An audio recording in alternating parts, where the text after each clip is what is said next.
Alright, thanks for checking out our channel here. This is going to be a repair video, hopefully. I don't know if this will be a one part or a two part, depending on what it needs. Because we got most parts in stock for these, but there might be one part that we don't have, and that part is on order just in case. But if you got one of these and want us to take a look at it, I'd be happy to help you out. You send it here for us to work on. We give free quotes, 18-month warranties on the repairs that we do. Our website is fencerfixer.com. There are links in the description below that take you to our website.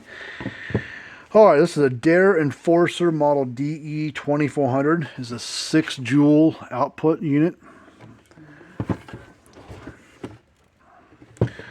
So we're going to take the screws out of this, and I'll plug it in here in a second. I want to take it apart first and see what it looks like before we plug it in, because you know, if it's all burnt up, there's no point of plugging it in.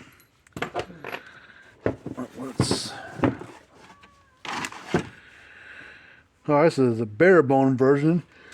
Later ones had a circuit board, ran across here. That's your lightning protection board. This unit doesn't have a date. They have a sticker on the front, or the back, so I don't know how old it is.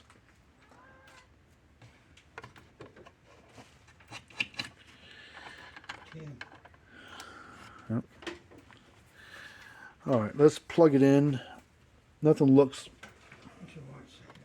out of norm, but let's plug it in here and see what it does.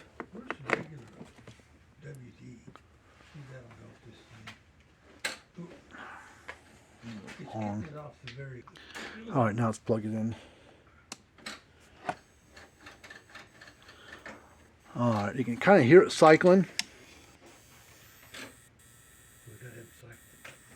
And the light is flashing, but it's not clicking. Okay, so that means the clicking sound itself comes from the transformer. It's when the energy discharges out of this stuff, that tick sound is this, taking that energy, popping it up and out to its output side. So the clicking sound comes from this. So it's not discharging, because it's not making it to the transformer. So either the primer or the transformer is bad, issue with the board somewhere, or the capacitor is weak. So it's going to be one of the three. And the only way to know is to test and not assume one thing or the other. So we're going to unplug this capacitor wires. Test it first. It's the easiest thing to get to. This is a 40 microfarad capacitor. And all three of these things can cause this one issue. So I don't know which one it's going to be. It could be all of them. One, two out of the three. I don't know. All right, to test the capacitor, we're going to put our meter on microfarads, which is that little symbol right there above my finger, a little yellow symbol. That's the symbol for capacitors. So we're going to test across. There's no polarity. It should be 40. And we're reading 164 nanofarads, which is even less than 1 micro. So capacitors are our issue. So let's, maybe, yeah, we could have more, still have more ROM, but we got to get that capacitor, got to get the capacitor changed out first.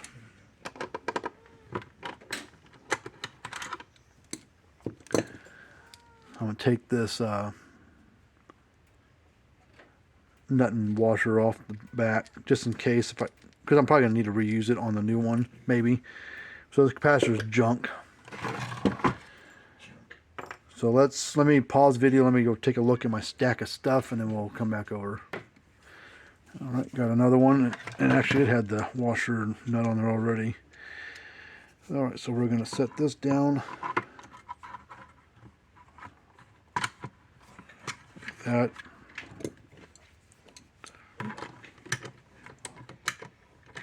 These capacitors usually just wear out from age, or stress, I guess it could cause them to. Lightning doesn't really affect the capacitors themselves. Come on. Okay.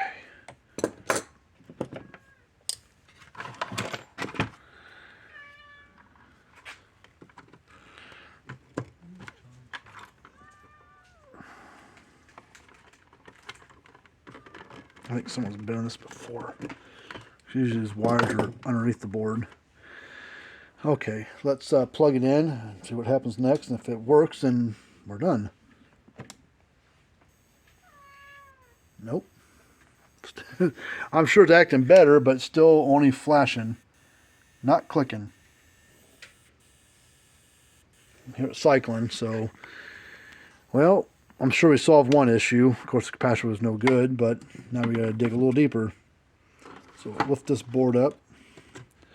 We're going to unplug the transformer wires, the primary side, which is the black and the red. And we're going to check these next.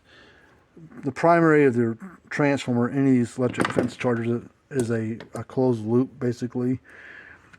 And it's should be 0.1 to 1 ohm.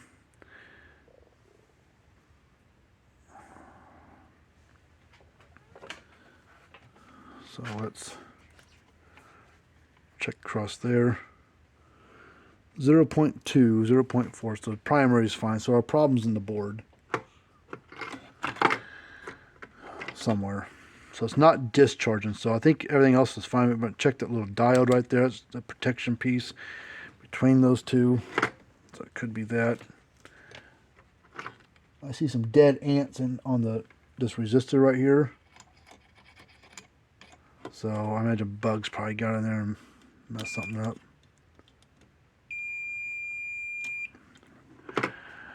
Diode's bad. Okay.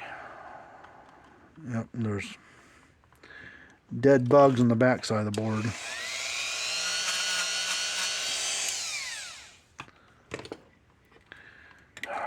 And over there, this board just needs to be changed. I'm not going to, because what else could be wrong? This dial, yeah, that's bad, but there's all this ant stuff, residue all over the board, underneath that transformer right there on the back of the board. And see all this, this board. I'm not taking a chance on it.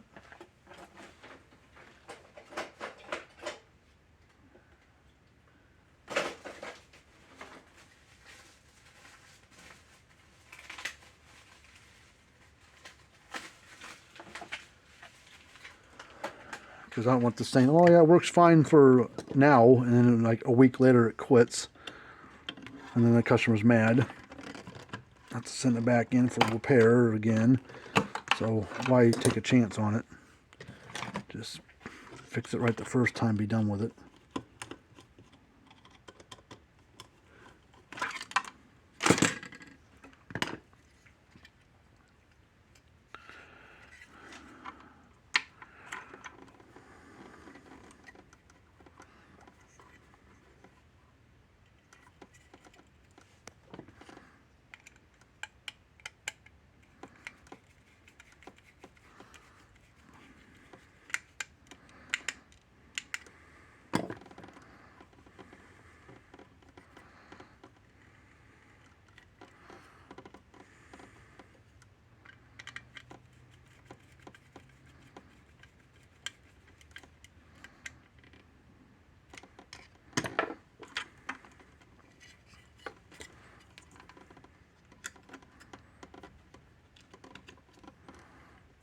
These wires are going to go underneath the board.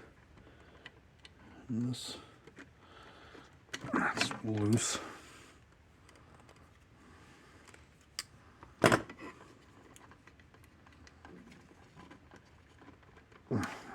Too tight. Come on.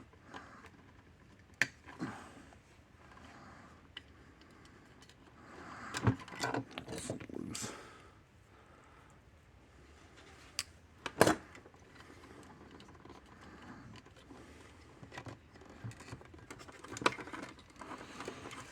All right.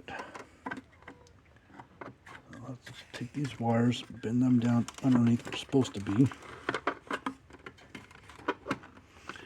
And we'll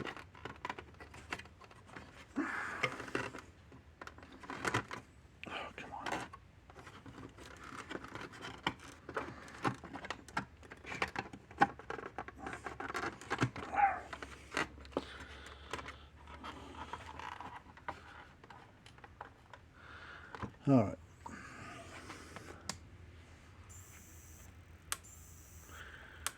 There she blows.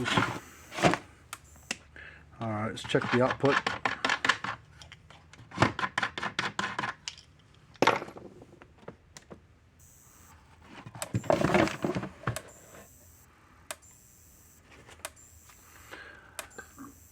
See, we go across fence to the ground with our tester. I'm using a Gallagher fault finder. Put the ground probe on the ground side, hot side on the fence side to the here, and we're getting 7.5 kV. Right on, just between 7.4 and 7.6. So unit's working fine. Well, that's it for this little video. So I needed a new board, new capacitor. You know, labor's pretty cheap, parts are pretty reasonable. So if you got one of these, I could take a look at before we'd be happy to take a peek. We get 18-month warranties on those two parts. Lightning damage part of the warranty. We can't cover bugs, which I'll have a chat with the customer about that. Let them know about the bugs, ants getting inside the thing. So I might have to do some kind of protection thing for it on his end. But until next time, see you guys later on, and have a good rest of your day.